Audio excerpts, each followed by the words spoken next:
Menurut aku, pembelajaran menggunakan kurikulum Merdeka itu ada sukanya, ada pro-nya, tapi ada dukanya juga, dan itu wajar sekali karena semuanya masih dalam proses adaptasi di masa transisi.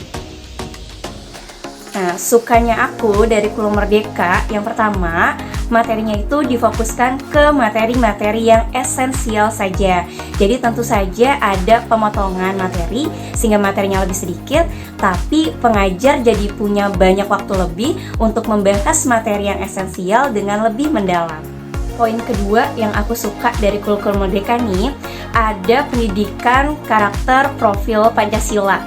Yang mana menurut aku ideologi Pancasila itu penting banget buat ditanam oleh para murid sejak dini, seperti nilai-nilai religi, nilai-nilai keimanan, tapi tetap tidak memaksakan keimanan orang lain, tetap mau menghargai perbedaan agama, perbedaan suku, perbedaan ras di lingkungan sekolah. Terus dalam menyelesaikan solusi permasalahan, jika kita menanamkan ideologi Pancasila, kita akan menyelesaikannya dengan nilai-nilai musyawarah.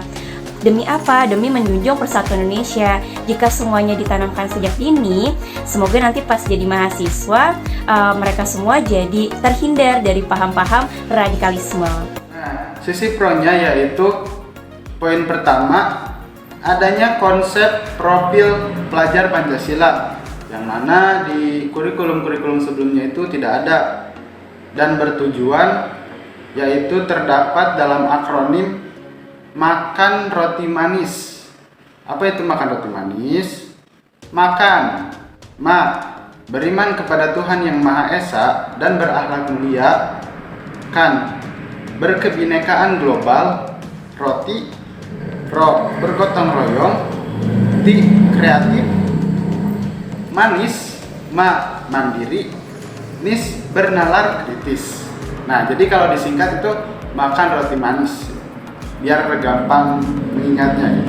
Nah, poin kedua yaitu mengasah minat dan bakat sejak dini. Kurikulum Merdeka, yap, santai. Perubahan kurikulum bukanlah sesuatu yang perlu ditakutkan, membebani masyarakat, membebani siswa, tentu tidak. Perubahan kurikulum merupakan suatu kemajuan untuk anak-anak didik kita supaya belajar dengan sesuatu yang lebih baru. IPA, IPS, bahasa, dulu sih kita pisah-pisah, sekarang gak usah pusing, kita pelajarin semuanya, kita perdalam semuanya, dan di akhir tentukan mana yang paling bermanfaat untuk diri kita masing-masing. So, jangan takut, kurikulum Merdeka, belajar apapun, pilih yang terbaik untuk hidup kita kelak. Nah, menurut gue sih kurikulum Merdeka tuh kurikulum yang keren banget. Mungkin kalau gue boleh milih, gue pengen sih ngerasain rasanya jadi siswa dengan kurikulum Merdeka. Karena kita bisa memilih pelajaran kita suka sesuai dengan passion kita. Semoga sih milihnya itu karena passion, bukan karena gurunya enak atau gurunya nggak enak.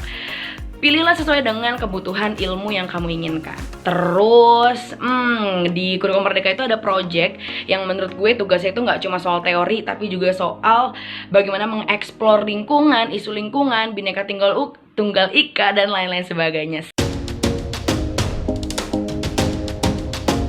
Harapan saya untuk pendidikan Indonesia pasca kemerdekaan adalah terwujudnya sebuah sistem yang bisa mendorong siswa belajar bukan hanya untuk mengetahui tetapi juga untuk memahami, mendorong siswa untuk belajar bukan hanya sekedar untuk membentuk otak tetapi juga untuk membentuk akhlak, dan bisa mendorong siswa untuk belajar bukan hanya untuk mengejar angka tetapi juga untuk merdeka.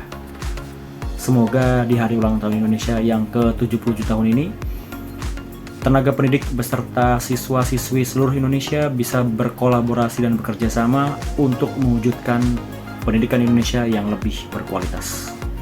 Dirgahayu. Merdeka versi aku adalah aku berharap untuk hak-hak rakyat ini bisa terpenuhi, baik dari segi pendidikan, kesehatan, dan juga kesejahteraan sosial. Merdeka versi aku yang lainnya, aku berharap untuk Indonesia terbebas dari KKN dan penegakan hukum seadil-adilnya. Merdeka! Merdeka versi aku tuh bebas, tapi jangan sampai bablas.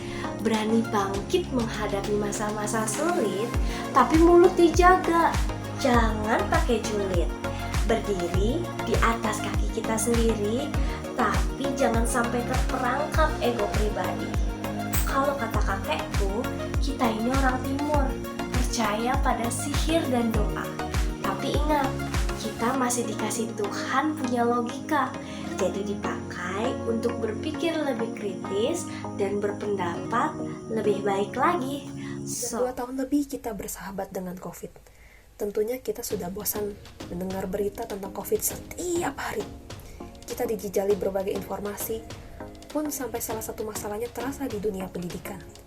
Guru-guru dituntut untuk lebih kreatif, pun murid-murid dituntut untuk lebih proaktif dimanapun dan kapanpun mereka berada.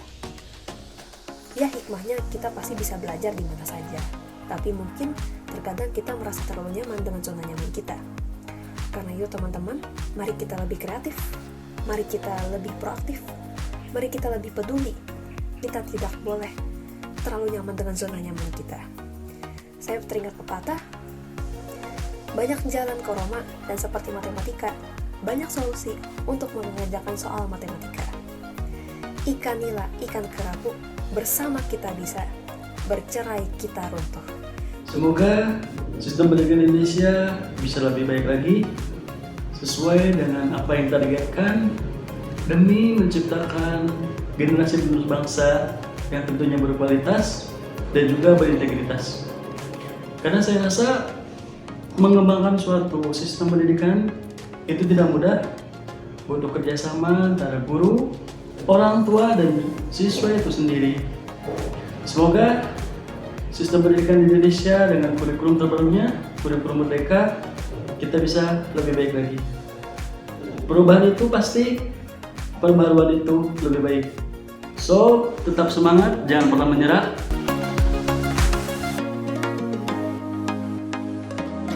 Dirgahayu Republik Indonesia, pulih lebih cepat, bangkit lebih. Dirgahayu Indonesia, pulih lebih cepat, bangkit lebih kuat. Dirgahayu Republik Indonesia, pulih lebih cepat, bangkit lebih kuat.